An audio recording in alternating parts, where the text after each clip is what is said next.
for outside of what they normally would have paid for? We are modeling in that way, yes. Okay. We are, one of the examples that we're using, for example, I think I was talking to you guys before, is we do a lot of multifamily housing. And one of the things that people do in multifamily housing is even before the building is off the ground, you have to start selling the units, whether they're condos or you start renting them. So typically they build a model unit somewhere off site and people come and see this model unit. But when you're doing a building of 300 units, not all the units look that way. And people have a hard time. So one of the ways that we're selling them is that we're procuring models for each unit. So that people can come and go, which do you want, 301F or 203, and you see the view outside of that unit as it would be.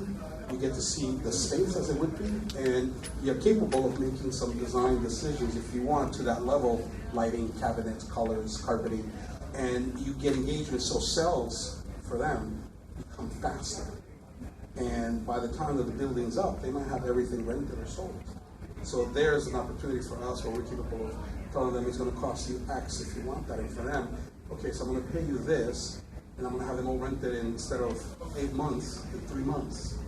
There's a value. So you got to be able to bring value to it in order to be able to sell it, or get money, to convince my partners. We need to invest in it. Well, so you were able to convince customers that you should offer this, or that they want this.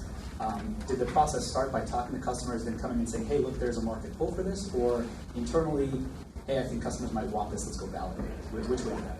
So I brought it to the client first and said, if I were to offer you this, would it bring a value to you? Would you pay for it? And the first question asked is, well, how much? So you always have to put in numbers, and you have to be able to sell them their benefit. So it was to them. So once you have the client on board, same thing that we do with renderings. I mean, a lot of times now we're not selling renderings anymore because we used to before. Or if you want really photorealistic renderings, you got to pay $300. They go, I don't need that. So because we're providing them, we're building 3-dimensional models already in the computer. So you need to get buy-in from them. So the moment that they see a value to it and you can sell it to them, they're willing to pay for it, just like they paid before for 3D renderings or before for a model or before something. So you got to make a commodity of it. Thanks. Mike? Sure. So I've been at Wayfair for almost 3 years, and I've always had this kind of side interest in VR. And about 2 years ago, we did a hackathon, and I made a VR app. And it got the attention of the co-founders. I'm like, oh, this is really cool. Like, Steve more than nerds, and it seems like this is interesting, but I don't think there's any, real benefit to doing it right now. There's no revenue, as we were saying. And so I was like, all right, fine, whatever. I'll go back to my regular job. And then a year later, we did another hackathon last summer, and then I made something on the Google Tango, the augmented reality tablet. And the immediate benefit was a lot easier to appreciate in that format, and that kind of helped get the buy-in to create my team. But I would say more than anything, and going back to that economic driver, is the real reason that we're doing this now is because we found a value in creating 3D assets for the sense of doing renderings. So we're doing photorealistic renderings now for a lot of our products on site, which is a lot more cost-effective than traditional photo studio work. And so the need, and I guess my team got created because this need existed in the rendering space. And as a byproduct, it's like we're creating these models and look at these other cool things we can do. And I think since then, my team, now that we've formed and actually created product and been doing demos and getting public involvement, has kind of been validating the case. And now we're seeing, like, the partnership with Google, we've been showing this VR stuff to a lot of our suppliers. And 6 months ago when I first started the team, Steve said to me, like, we're not going to be able to get any CAD models. We're going to have to figure out how to make these ourselves. So we've got people overseas, like, hand drawing things. We built a 3D scanning rig in our office. And, the last step was, like, it would be great if we had CAD models. It would save us all this time. We went to the supplier summit a month ago, and the suppliers were checking out the technology. Most of them never even heard of VR. In fact, like, it's kind of a dinosaur industry. Most of them are like, you're selling things on the internet? That's kind of weird. So for us to come in there with this, like, crazy technology, it was like, we were blowing people's minds, which was a lot of fun. But the cool thing was when they, tried out the VR or the AR, they saw the immediate interest and, need for that, or basically VR is the next platform. And it's one of those things you can talk about, but until someone actually tries VR and gets their head in there, they don't completely appreciate it. So we probably had 500 or so suppliers come through. the interesting thing was we were there for 4 days. The first day it was just people coming by, word of mouth, or checking it out. The next day, more people coming because they heard their friends talking about it. But by the end of the conference, we're getting the guys in the suits come by saying, "Oh, I'm the president of such and such furniture company." They try it out, and then at the end they're like, "How can we be the first ones to do this? Like, I want to be the exclusive guy for carpets or whatever, grills." And they're like, "Here's my card. Like, can we give you 3D models? Like, please take them." And so it was a complete turnaround from what we expected. So I think the more the technology gets out there, and the more people realize what it's capable of, we're going to see more interest in a lot of areas outside of the initial ones that we're just starting. I think for us the buy-in there's both the internal buy-in within our office, and then there's also the external buy-in with our clients. And it's kind of hard to sell, as Mike said, how do you get people to believe in this thing that you can't really understand until you try it on? And so for us, the first step was just getting it in front of as many people as possible. We're really fortunate to have overhead that's dedicated to pursuing this type of technology, and I think that really bolstered the opportunity to spend a lot of time on this and to figure out how it all worked. So I just started by getting sample projects from people around the office saying, "Do you want to be a test study? Because this is going to be great." And then, spending months trying to figure out how to learn all of the software that went into it, but finally being able to take it back and take it in front of, trying to get it in front of as many people in the office as possible and saying, "This is what it can do, this is why you need to believe in it and you need to use it." And it was really fortunate that we have some really responsive principals in the office, because you really need, I'm much younger in my role at Shepley, and so I really needed someone who was higher up, who was able to go to their clients and say, "This is an opportunity, and I think that you're a great client to try it out with." We're also very fortunate to have some innovative clients who want to be at the forefront of this kind of thing, who want to have the publicity involved with a virtual reality mock-up of the building. And so I think we're still trying to figure out, what that workflow looks like beyond just the people who are kind of interested in the glitziness of it. And I think we're also still trying to figure out, how do we use this as a working tool? How do we get people in the office comfortable with it, and how do we teach this software? And how do we get, because I can't go in front of every one of our clients, and I'm not in every meeting to say, "Oh, this is a really great opportunity, VR would be really useful for that." And so kind of finding people around the office who are also, even if they don't understand it fully, but are intrigued enough by it to say, "Well, I'm going to go talk to this client a week from now, and maybe we can find a way to use this." So it's funny because I think finding the projects to use VR on is kind of the same as pulling projects into the office. You have a lot of interest, and then finally you have one or two people biting it, and then it turns into more. So it's kind of where we're at. How long was that whole process? It's been a little over a year now. So I think it was last March was when I first started developing everything, and we now have 2 projects where we've taken it out and given it to clients with really great responses, and a couple more where we're starting to use it internally.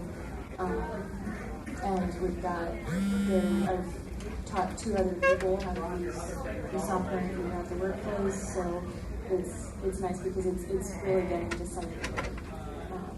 So it's really good. Cool, so it's actually becoming, like you said, a part of the actual workflow. Okay, more on that in a second.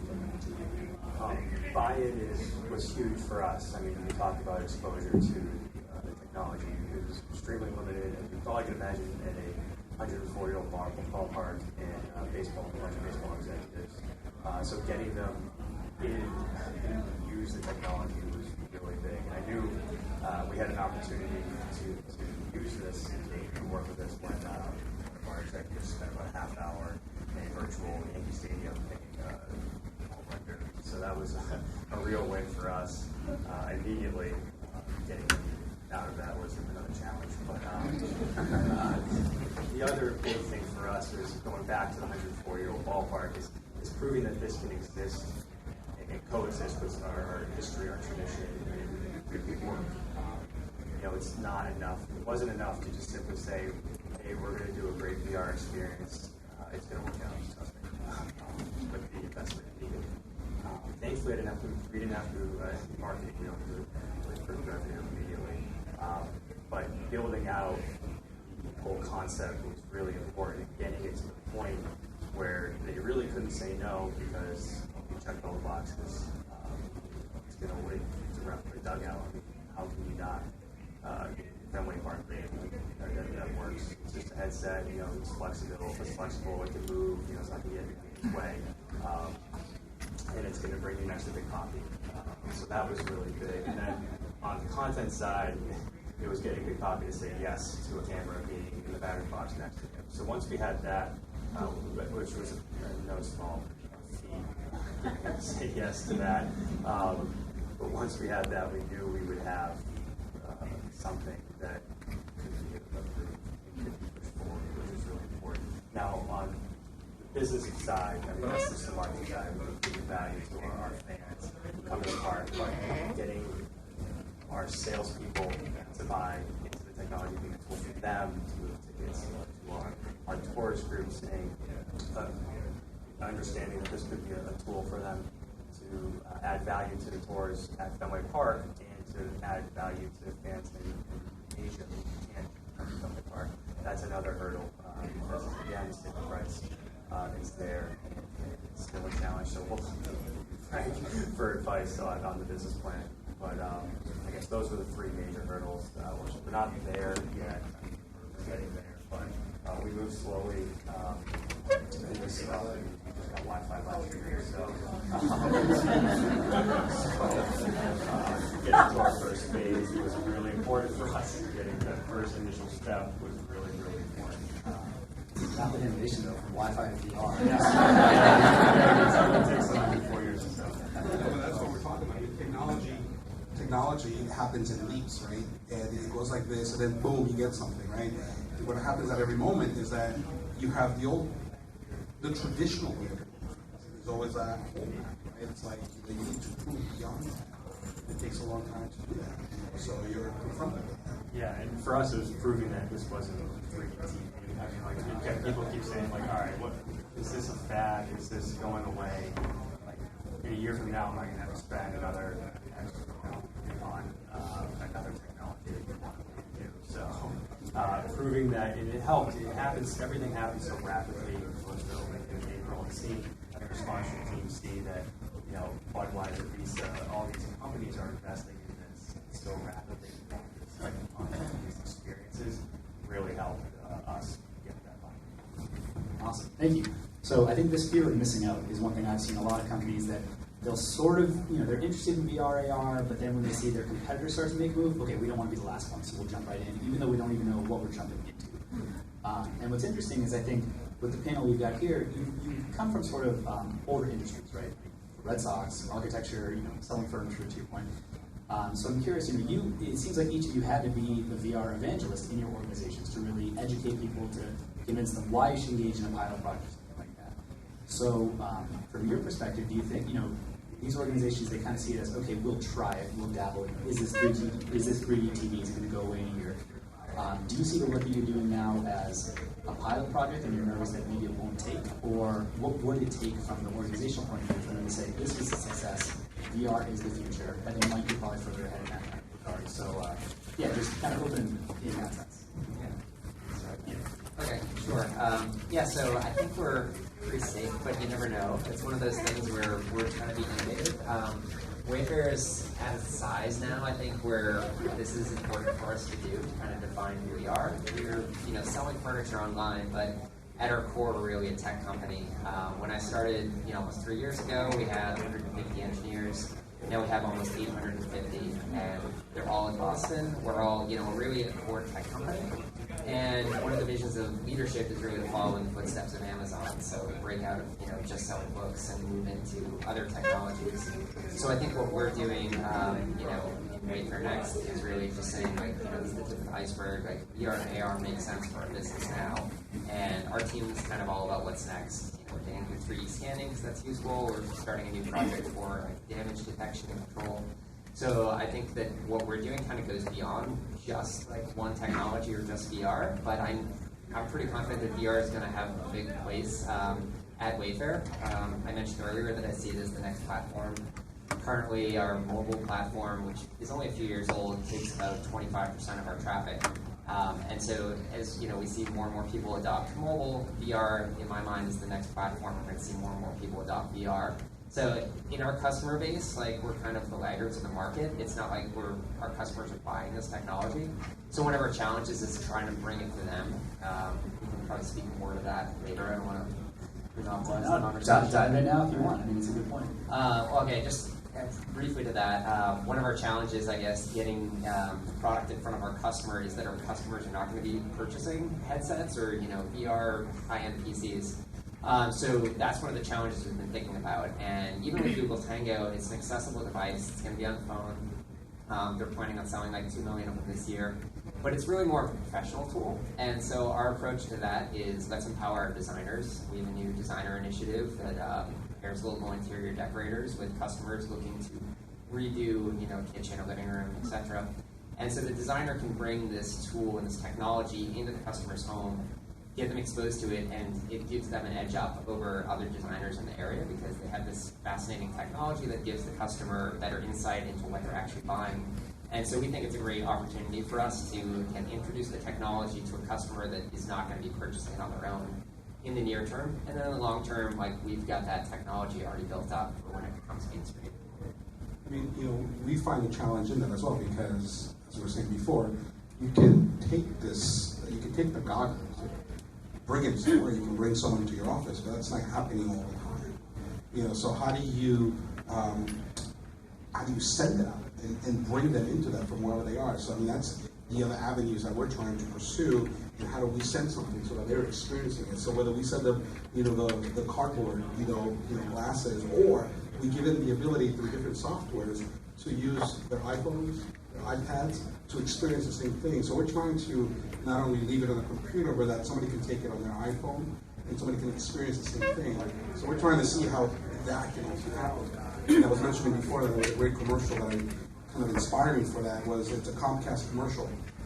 And there's a guy watching TV, and then he gets up and he picks up his iPad, and what he was watching is on his iPad. And then he puts his iPad away, and then he gets his phone out, and the same thing is on his phone, then he gets to work, and then it's on the computer. So it's this like continuation of it exists everywhere. They weren't selling, you can watch TV anywhere. You just gotta pay us, right? But you can do that. So we're trying to figure out how to do that as well. It's like, all right, look, you don't need to come to our office to experience virtual reality. We can send virtual reality to you.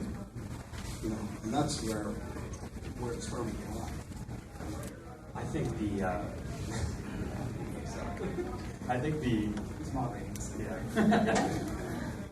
I think the comparison to the mobile phone is really important for us in the sports industry. If you look at how mobile has fundamentally changed how broadcast, how people consume a live game, how people consume content, sports content. VR has potentially been technology for the broadcast industry.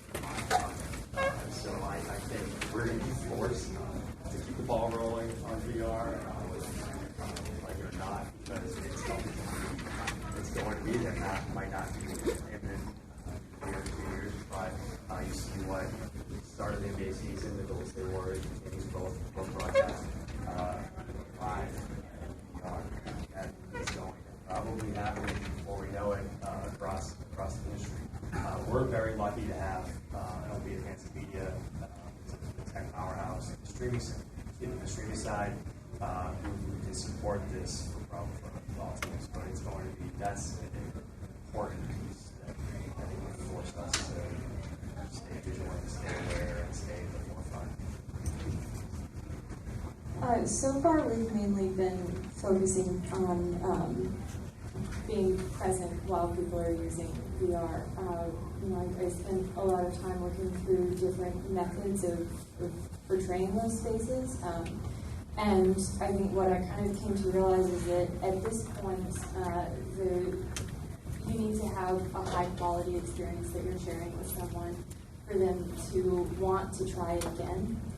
And a lot of the platforms that I tried out didn't really give that satisfactory experience. And so, especially I think at the beginning when you are really trying to convince people that this is the future and that they do want and need it, that it's really important to make sure that you're giving them the best possible experience, because if you give someone a model that has like all of these crazy latency issues and they get sick immediately, which granted will still happen with some people, what are you gonna do?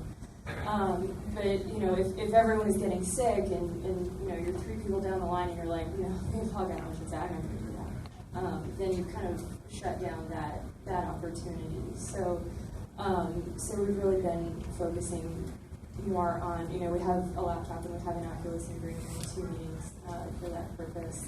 We're bringing people into the office, and I think it's been going well because one of our clients bought an Oculus for themselves because they wanted to keep showing the model, and the other client keeps asking us to bring it back, and one of the principals is like, so what's next? Like, how do we keep blazing the trail here? So. Awesome. So that kind of leads into the next question. Maybe we'll start with this one, which is, when you say, they're looking for you to blaze the trail to move forward, I'm curious about the timing with all this. So VR is still a very nascent market. Headsets aren't really out there. You're doing so much more education than selling as well. So why now?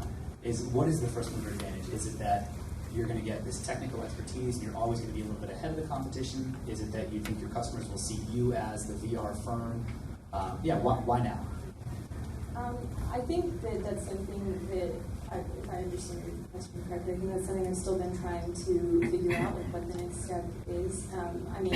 And what sets our product apart from the services that other people are providing. And currently, it's really that we have, we're providing a high quality experience, and we're being very cognizant of how we're helping people move through the space and understand it. It took me like 8 months to realize that you don't have to force someone to use a gaming controller. If they're not a gamer, you can just use the keyboard keys. But like those kind of things, right? Like in a year from now, everyone will know that, right? So you're spending a lot of time figuring these things out, and you're getting this first mover advantage. I guess the question is that even an advantage? If another firm 6 months from now, a year from now, if they just spun up the same kind of VR capabilities, I guess one, could they spin up the same kind of VR capabilities? And then 2, do you think that you're building a reputation by getting into VR right now? So there's sort of a brand building component of it as well. I think there definitely is. One of the labs that we've been working on with Harvard Business School, they finally acknowledged us by name, which was huge, and really exciting for everybody in the office. I know it sounds silly, but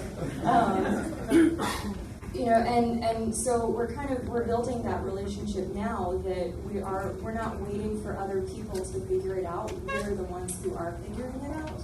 And so I think when they recognize and they want to collaborate and appreciate that this is what's going on and that this is the way we think about things and this is the way we approach design as a tool, design for communication and design for our clients, then that's something that they respect and want to come back for.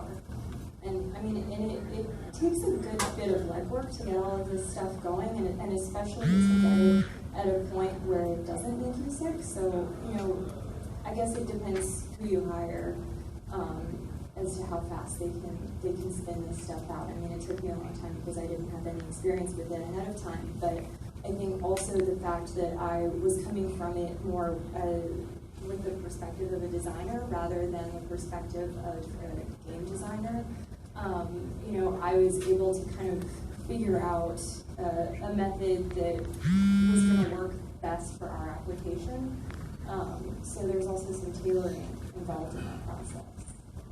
Thanks. Mike, why now? Yeah, sure.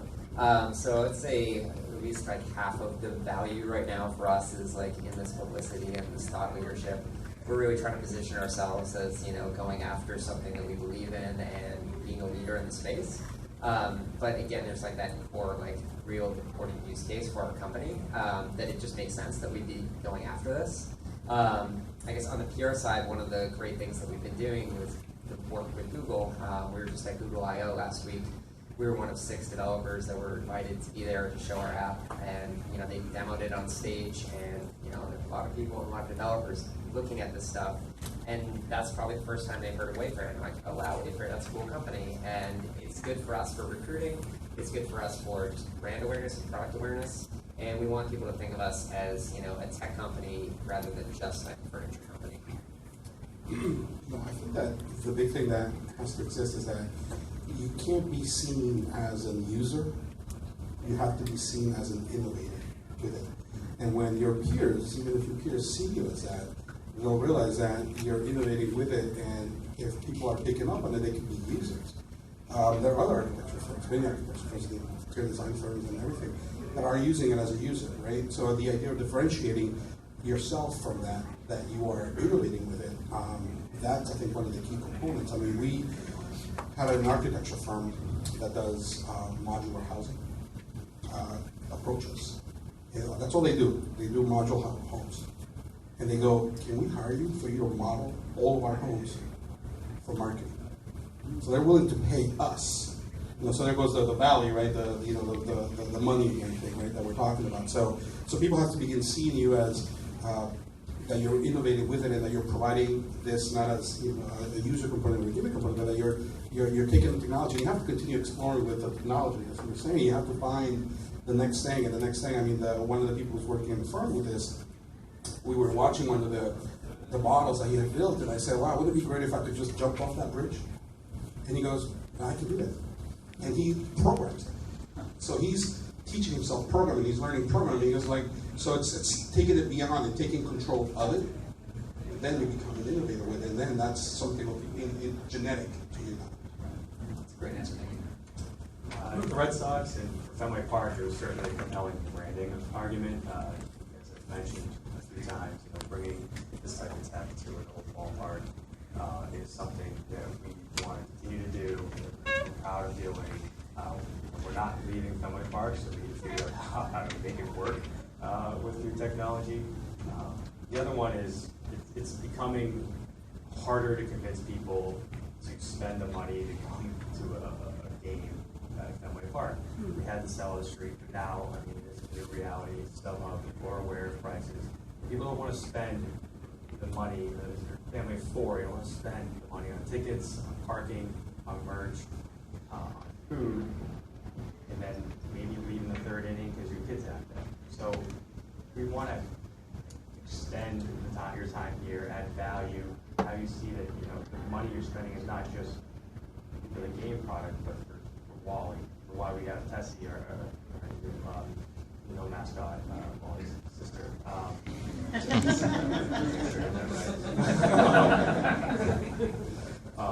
But so you come back, again this year. You come back next year.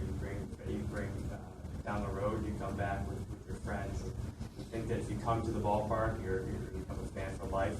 So presenting options to the kids, the young adults, to adults for why they should come, not just for the game, but for the overall experience. For the state, it's really important.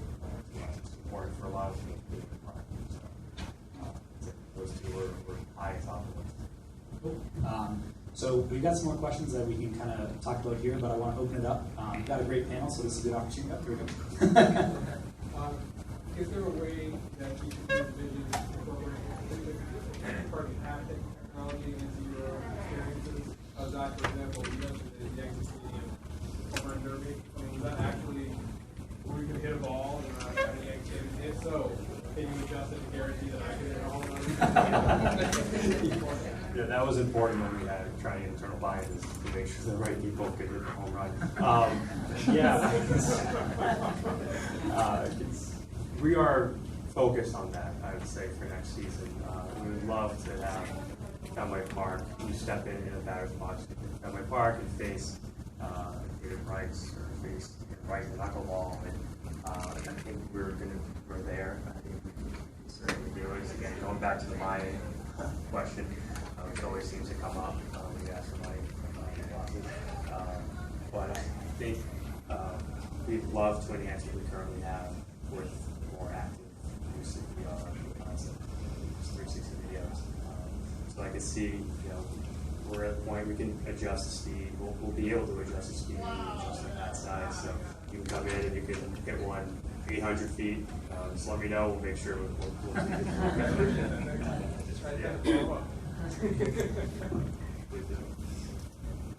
I think for us it would be most interesting in mock-up environments. So before, in healthcare, a lot of the time before you actually build the operating rooms, you'll go through a process of user group design meetings and laying out the space, and then you'll go through a period of three-dimensional mock-ups using cardboard or foam core. So it'll be a full room actually mocked up, sometimes journal.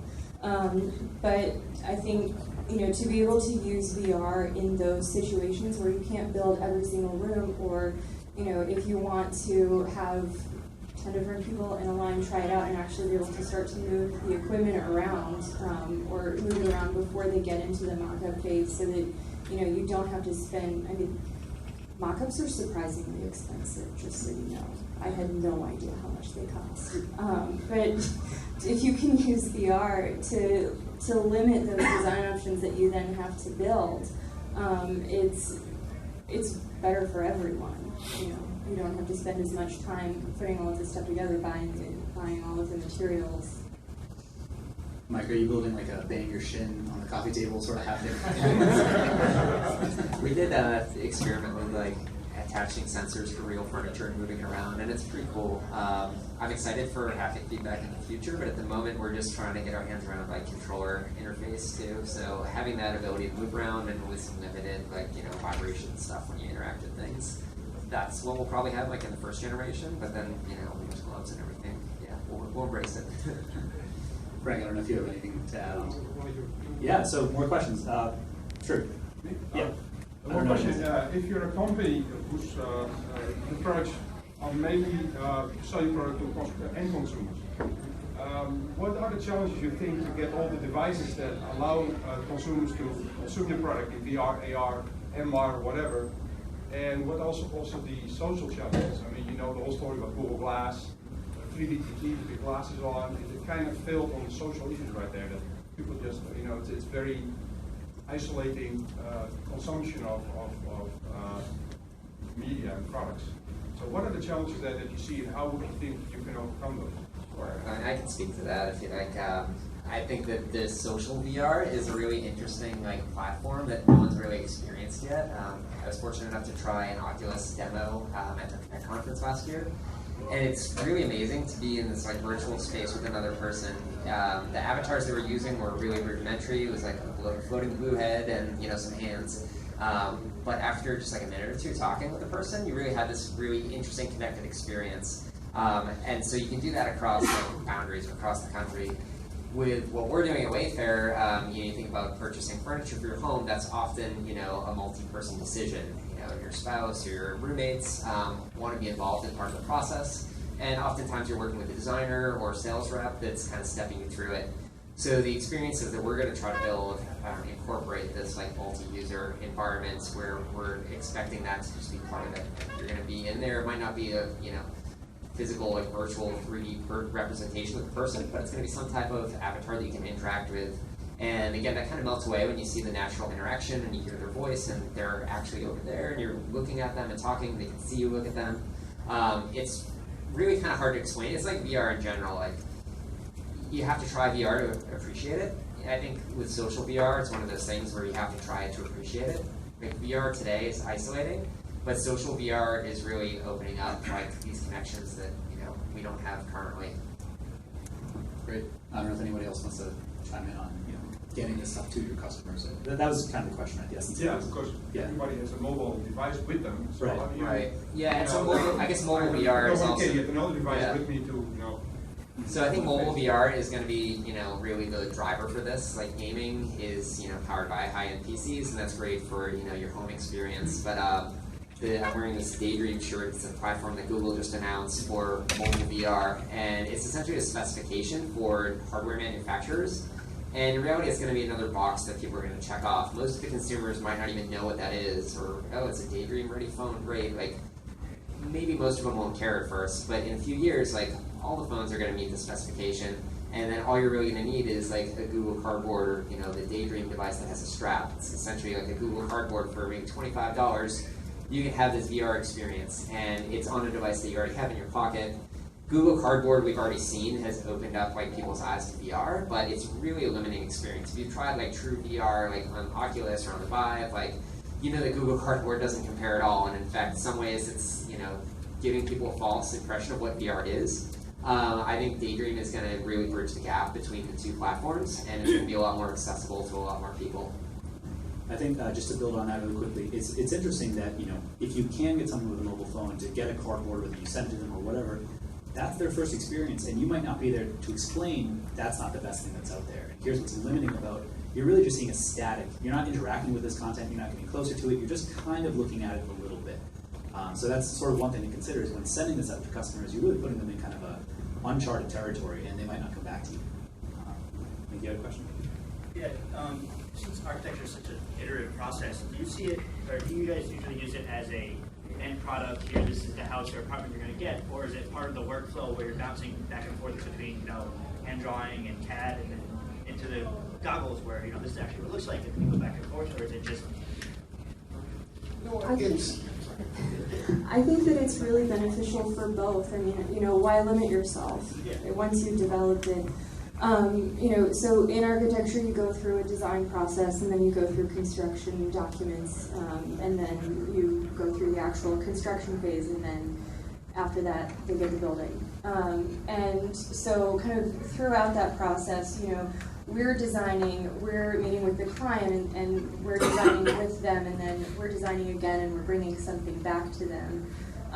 And it's really valuable for them, but it's also really valuable for us, because even with the 3D models that we're already producing, like, you can't get sightlines from something like that. And so to be able to place yourself at a point in a room and move around, look around, and say, okay, someone who's really tall might be limited by that projector if it's too low, or we definitely can't have a column right here because you're going to be, moving around to see someone if you're the presenter. So it's, it's amazingly useful for us as a tool.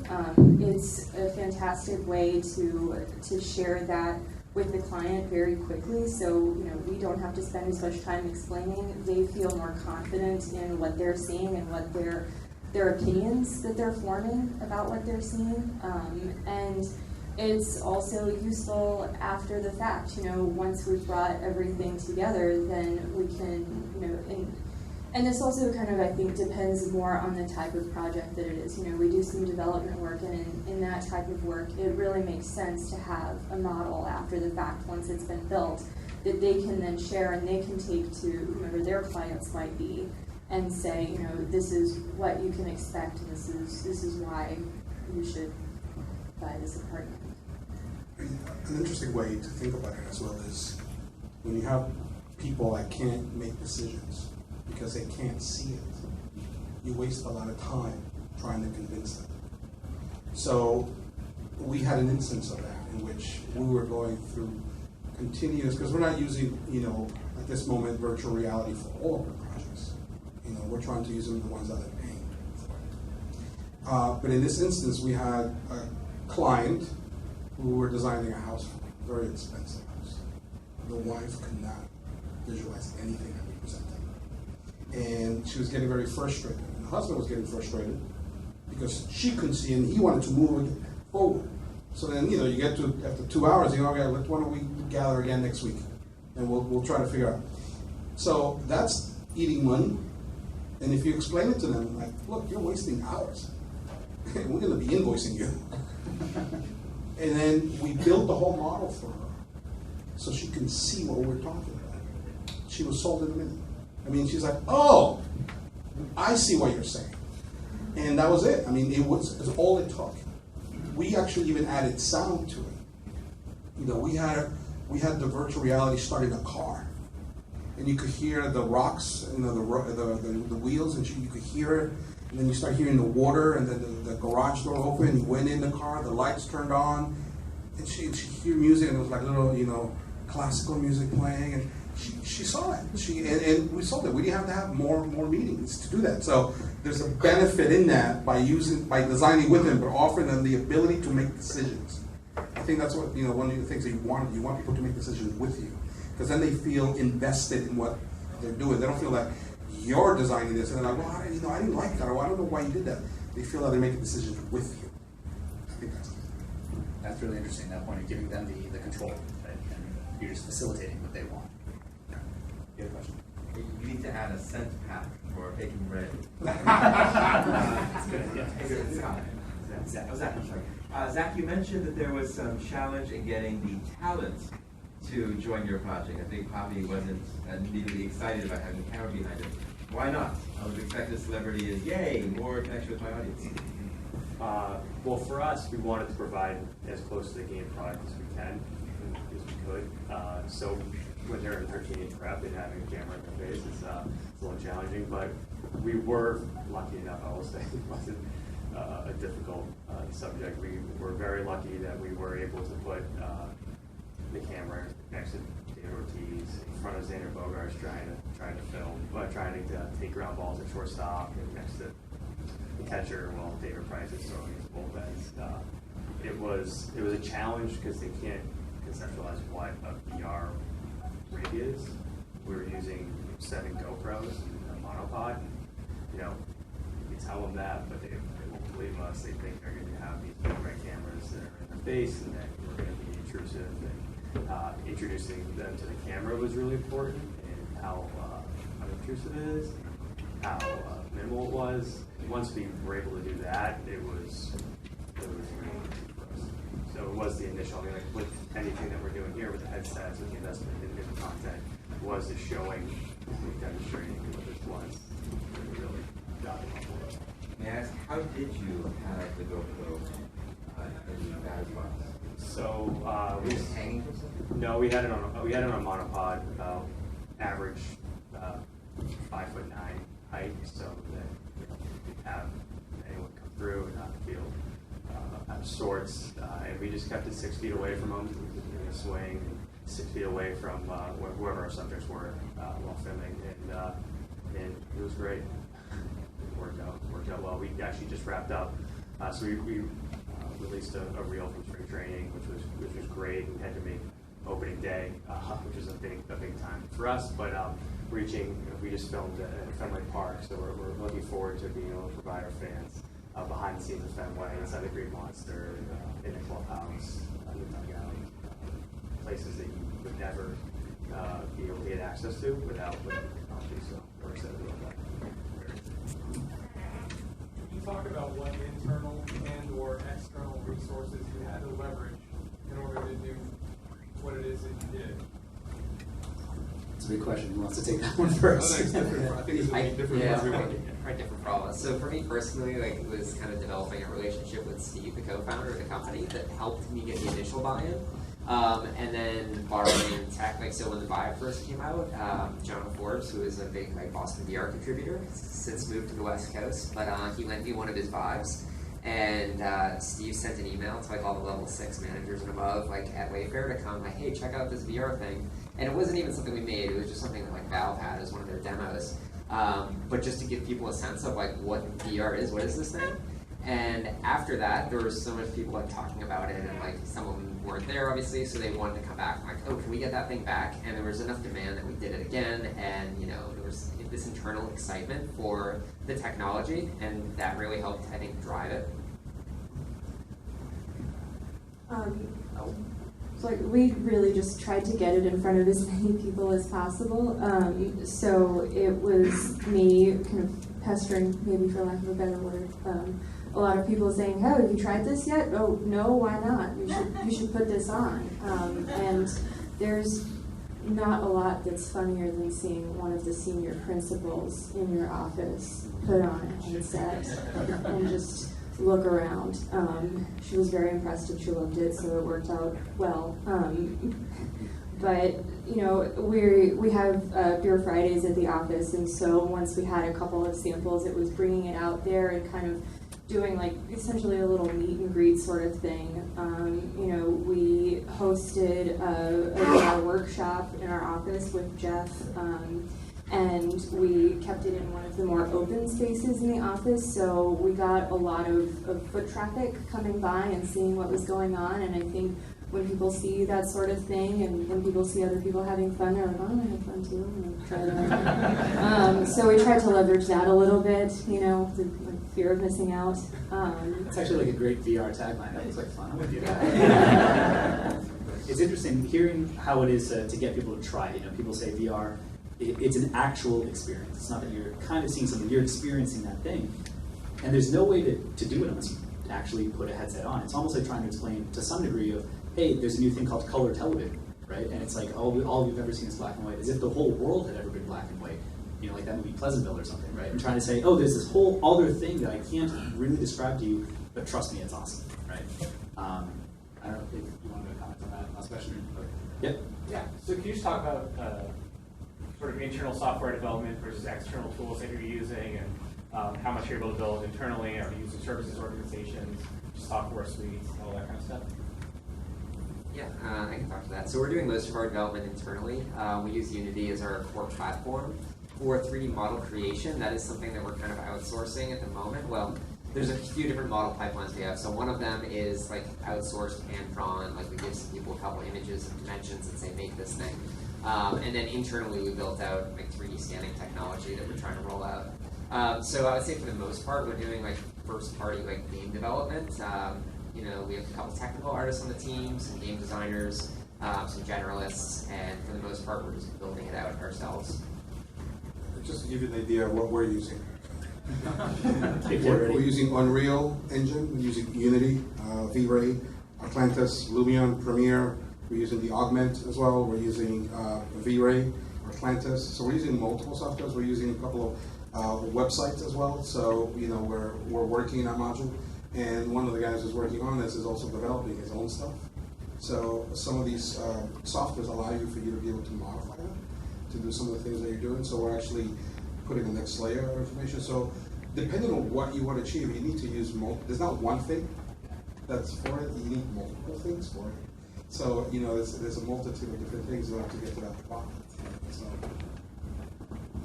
I mean, in architecture, we're really fortunate, especially at this point in time, because we're building pretty much everything as a 3D model. We use a program called Revit, which is a 3D modeling tool, and it's part of the Autodesk suite, so it works with 3ds Max, which is another one that you use to start building, you know, getting your materials and lighting and all of that mapping set up. And then from there we can get into a gaming engine, but it's been, I'm really glad that these are kind of both happening at the same time, because it makes our workflow so much easier, because, and it's an easier sell too, because we already have these 3D models, so why not just leverage that and take it one step further, or maybe it's more than one step. But. I don't know how much longer we've got the panel for, I know, but certainly we'll keep taking questions, but I just want to let people know we are running a little bit over the time, so at some point we might have to kind of shut it off. But raise your hands if you got questions. I think you had one for a little bit, so. Yeah, I would like to follow up on that. So when you talk about making 3D models and you render them in virtual reality, then how do you make them like feel real? Sure.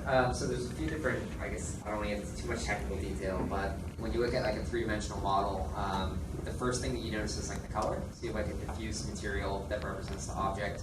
But then in your game environment, you also have different lights, you know, so light might be up here, it might cast a shadow, so your initial like diffuse texture is going to change, but then you also have like a normal map, which shows like all the little bumps and fine details. We have like a wicker pattern, there might be little shadows that are cast depending on where the light is. So you have a normal map that calculates that. There's a specular map that like adjusts for the highlights. You can set like reflectivity for the material. So a lot of these are kind of like game design challenges that have already been solved in the gaming industry. And so we're basically trying to take those existing tools and apply them to what we're trying to do for the product visualization.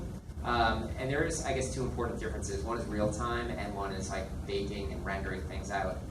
So for a lot of our products, like static 2D images on the website, like those will be rendered with V-Ray, for example.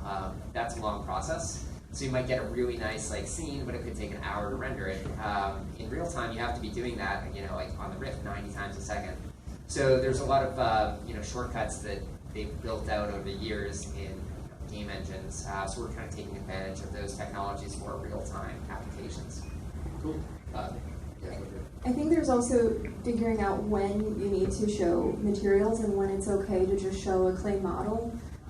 Especially when we're in the earlier stages of design, we don't want people to get distracted by materials or by colors. And so in those situations, we use light scale models. So we'll put in the lighting so you get the shadows and you get the depth and the feel of the space, but you don't get hung up on, I don't actually want this wall to be green. It's supposed to be more of a teal color. And so you're able to, it's also using that to kind of focus the narrative and keep focus on what you want to be using that session for and what you want to get out of your client.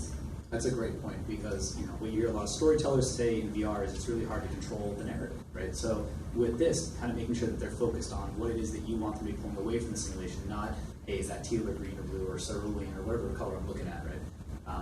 Frank, I don't know if you had more you want to throw on that, or? No, I think they hit it on. Cool. Yeah. So, in the case where you were talking about, for example, in the house, that could take a lot of dollars. Are you starting with a 3D CAD and then so you don't have that many hours? Or trying to get an idea of Correct. I mean, different firms work differently in the way that they procure their design.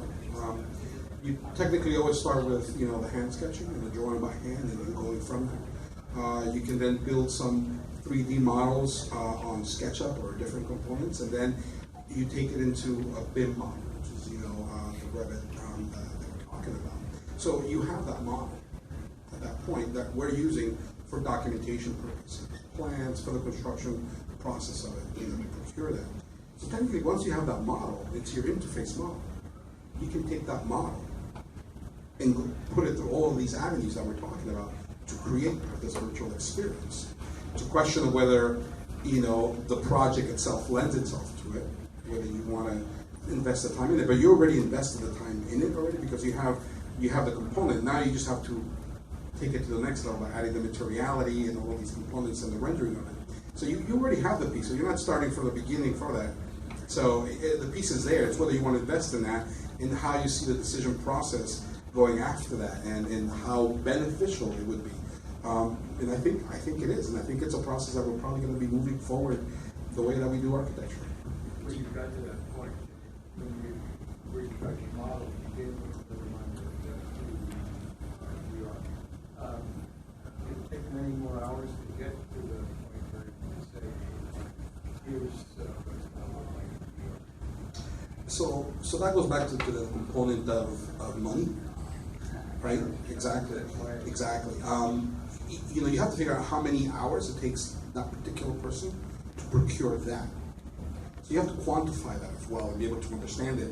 How is it costing you more than doing the regular process? And we're beginning to see that people are getting more versatile and faster, and they think that way. So it doesn't take any more. Once you have it procured, it doesn't take a tremendous amount of time, but it helps on the decision-making process and the narrative, and how you direct the story. You're basically controlling the narrative, which is what you want to do. But that's where your time saving comes. I think you're also going to start to see, specifically in the architectural world, more and more people are going to build tools for them to use to accelerate this process. So whether it's just taking a CAD model and instantly turning into a VR walkthrough, or whatever other kind of tools it might be. Good question, thanks. I'm going to go to someone else just to give you a couple real quick, but yeah, for free. Yeah, just a quick question. Mike, you mentioned the partnership with Google, and you just mentioned tool providers. How often do you work with the actual hardware and software providers working on your actual application? Yeah, with Google, we have like weekly calls. Right now, like we're getting to this phase where they're getting ready to launch the app. Before that, it was like, you know, every couple weeks we talk to them, and now like things are accelerating, so we're having, you know, calls sometimes more than once a week to typically talk about milestones and on their end. So for them, this is like an exciting use case of their product. So they're trying to tell customers like, hey, buy our device, like this is one of the cool things you can do with it. So it's important for them to have a good experience. So that's why they're, I think, devoting their resources to work with us to make sure we're making that optimal experience. You know, it's interesting when you think about that your interaction with the software developers. You know, we don't have that kind of interaction with that kind of interface. But what we're starting to do is we're beginning to communicate more with products and companies that produce products. You know, tile or kitchen cabinets or countertops or carpet. And because a lot of times it's very hard to find the high quality image that you need or texture that you need to put in your model. So we're telling companies, if you give me this with these specs, I can use it in my model. And when the client sees it, it's going to see exactly your product. It's going to go, oh, well, that's, you know, so-and-so. That's, you know, blah, blah, blah. They go, oh, I want that. So companies are reaching out to us and go, what do you need me to build for you? So to jump on that, that's one of the things that's interesting now for Wayfair as well. We're planning on making all our models available for these use cases so that people see the product, and you know, not only does it help sell the furnished interior for the architect, but it's a benefit to us because when the customer's like, where do I buy that? Oh, buy it on Wayfair, or this is the exact SKU. So it's a great like relationship that we can provide for all these other, you know, platforms that are embracing the technology. You three might want to trade business cards at some point. Yeah. What else? More questions? Yeah. So with the production of any new disruptive technology, what usually happens is the older technology pulls references from. For example, when smartphones became more formally adopted, the mobile-first design came out where the drop-down menus that appeared on websites phased out because the goal was to make things more cohesive between the different elements. How do you see virtual reality having an impact on either website design or else design in other areas, for example, creating entire rooms based solely for virtual or augmented reality? So if you guys want to jump in on that, I'll let you, but I'll see if maybe someone has a more kind of business-related question. That's kind of technical, right? A little bit more about that. Was there someone behind you who had a question as well? I mean, if you guys want to answer that, I don't want to stop, but it's... Yeah, I can jump in quickly on that. I think we're going to see an evolution of like the user interface. Like people need to kind of figure out what makes sense in VR. With it like crossing over and affecting like the mobile experience and the web experience, I don't think it's necessarily going to do that as much, or it's not going to have as much of an impact as we see with mobile technology right now and web. There's this whole mobile web thing where you make a website, you want to do it once and you want it to work on all devices. For VR, it's kind of like a new experience, and so I don't think it's going to have that kind of like backwards compatibility type of thing. Like there may be, you know, a way in VR to view like the static, like, you know, traditional 2D web page, but I think we're maybe initially see some like interactive like widgets on the site. So maybe there's a 360 immersive video, and you switch into, you know, VR mode to consume that particular element.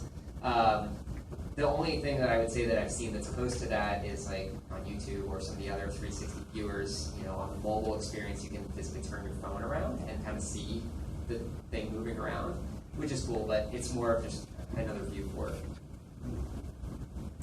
More questions? Yeah. I was just wondering about personnel headcount. Like, who's on the team? Do you have dedicated people for your VR effort, or are you relying on agency support? That's what I meant by resources. So we have like multimedia developers, game developers. Like, obviously, you lead the team and you build. So. Yeah, our team is all internal. Yeah. We rely on external partners right now. For us, it's all internal. Yeah, ours is internal. How do you find your external partners? We talked to a lot of them, speaking tabs on what the industry. We found a partner, Draper Labs. They were based in sport, so we thought, you know, we brought them in and we saw their products. We felt the comfort with them because they were based in sport. They knew how to interact with the players, how to be around the team, and we liked how it doesn't work when we work company agnostic on the New York side right now. So I'm not saying we're having one, but we had a really good experience with them. We liked initially, we said that races and sports and players. They were based in training companies, so the industry talks to each other. It's easy to find and start working with artists. All right, I think maybe time for maybe one or two more questions if anyone's got them. Nope, no more questions? All right. Well, I just want to say thanks to the panel. Maybe we can give them a quick round of applause.